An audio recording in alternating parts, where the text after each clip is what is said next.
Hanım, hele o ayakkabı kutusunu getir. Getir, ayaklarım üşüyor.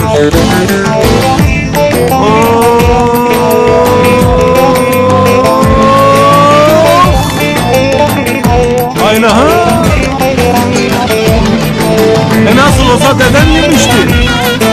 Dedenin dedesi de yemişti. Şimdi sıra sende. Ye ulan. Ye, utanma. Ye. Kimin kimden haberi var? Ülkeyi çoktan satmışlar. Yalan dolan sözleriyle hepimizi avutmuşlar. Yalan dolan sözleriyle hepimizi avutmuşlar. Ha budik bu budik adamlar, işbirlikçi yamyamlar. Memleketi sattılar, yine de doymadılar. Ha budik bu budik adamlar, işbirlikçi yamyamlar. Memleketi soydular, yine de doymadılar. Hayla ha? Başıkla, helal olsun sana. Devletin malı deniz, yemeyen kerize. Seni namuslu seni.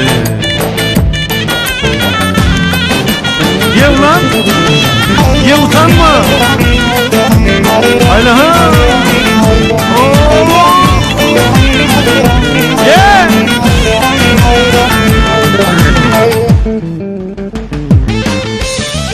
Uyan işçim, uyan köylüm, bak halimiz nice bizim. Şu vurguncu talancının yüzüne tu demek lazım. Şu vurguncu yalancının yüzüne tu demek lazım. Abudik bu budik adamlar, işbirlikçi yamyamlar. Memleketi sattılar, yine de doymadılar. Abudik bu budik adamlar, işbirlikçi yamyamlar. Memleketi soydular, yine de doymadılar.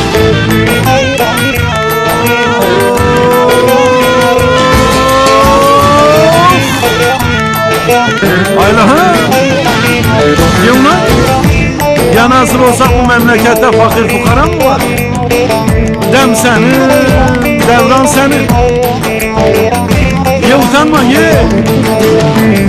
Ayla ha?